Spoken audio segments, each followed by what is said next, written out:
The Horse and the Black Hound, A Pilgrimage to Jerusalem and the Legacy of the Keepers. Of course, I learned to from my 5 books, academic books I wrote before, I learned just to sign my books. This makes life easier for everyone. Anyway, dedication to the indigenous Christian communities of Jerusalem. These are my friends that I miss. The faithful witness who carried the light of Christ through the centuries, all the struggles they have endured throughout life. And to those who prayed, worshipped, endured, and remained. And to all whose names have been forgotten by history, but whose testimony still lives before God. There are so many people, martyrs for the name of God, because of crusades and because of war, had lost their lives, and no one remembered them. This book is dedicated to you. Now, I used the Psalm 78:4 because it talks to me in this novel. We will not hide them from their children, but tell to the coming generations the glorious deeds of the Lord and his might and the wonders that has done. Hopefully, this fictional book will reveal the depth of the indigenous believers. And this is the map of Jerusalem, by the way, and this is the map of the novel exactly. So it takes place in the Christian quarter, actually, and in the side of the Holy Sepulchre. And then we have St. Helena Chapel below the Holy Sepulchre with the cisterns, which existed today and have so many tunnels, hidden tunnels till today, which I explain about in the story. And I was focused on the St. Mark Syriac church.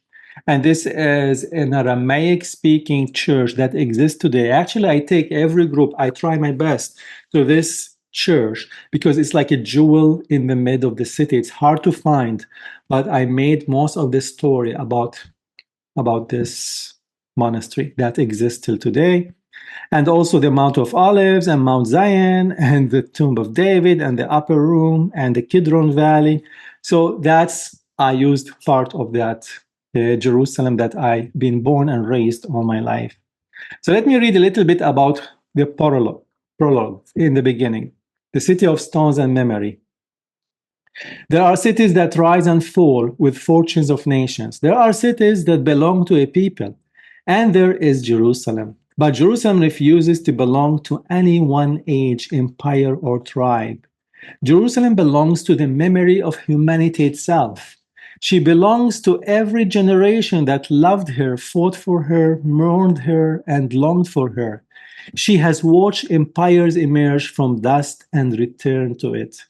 She has heard the prayers of kings and beggars, prophets and pilgrims. Her stones have absorbed tears, blood, songs, and promises beyond counting.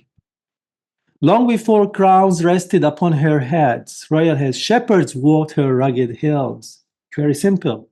Even now, the scent of olive wood, incense, dust, and ancient stones seems to linger among her streets, as through every generation has left a trace of itself behind. Long before banners of wars cast their shadows across her walls, voices called out to God from her valley.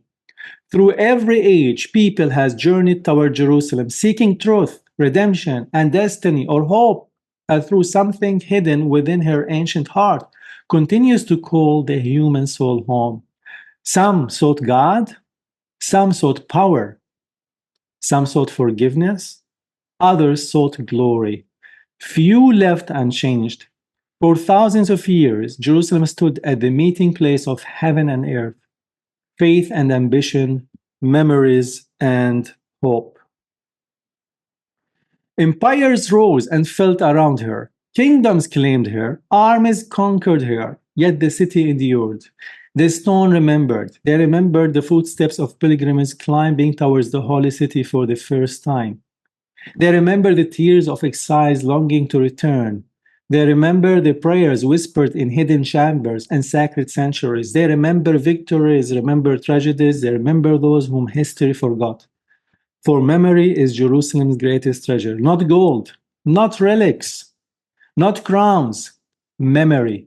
For kingdoms fade, but memory endures. And this is how the locals, we've seen kingdoms and powers coming, but our memory stays there. The stories of countless souls who passed through her gates, believing they were searching for the city, only to discover the city was searching for them. This is one such story. It begins in the year 1096, a year of vows and visions, a year when Europe stirred with rumors of distant lands and holy wars, a year when thousands answered a call that would change their lives forever. And them was knight from Artois in France.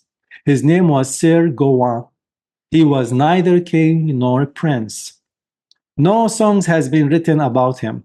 No chronicles recorded his deeds. He carried no great title, no ancient lineage. No prophecy seemed to guide his steps. He was simply a man carrying wand that could not be seen. A man burdened by memories he could not escape, a man searching for something he could not name. When he first heard the call of Jerusalem, he believed he understood the journey ahead. He believed the road would lead to a city. He believed the struggle would be fought with swords. He believed the greatest battle awaited him, the walls of the holy city. He was wrong. The greatest battles would be fought within his own heart. For Jerusalem has a way of revealing truth hidden beneath armor. The city strips away illusions, it humbles conquerors, it tests pilgrims, it forces men to confront themselves. Many discover that the road to Jerusalem is far easier than the road within. Sir Gawain could not know this as he stood in the small chapel beneath the grey skies of northern France. He could not know that Valin, of course his horse, his steadfast war horse, and Shadow, his dog, his faithful Black Hound, would remain at his side through battles, desert, hidden mysteries, and discoveries that would change his life forever. He could not know that years later he would walk forgotten tunnels beneath Jerusalem. He could not know that ancient mysteries slept beneath the Christ's foundation, the city's foundation.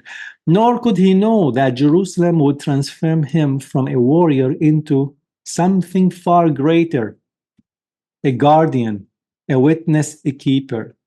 Though he did not yet know the meaning of that word, because this is not merely a story about the Crusades. It is merely a story about Jerusalem, a story about identity, about faith, about memory, about the question every pilgrimage must eventually answer. What happens when the journey you thought would change the world ends up changing you? The answer lies beyond the horizon, beyond mountains and deserts, beyond battles and mysteries, beyond the walls of the holy city. And so our story begins with a knight, a horse, a black hound, and a road leading east toward Jerusalem, a road that would change everything.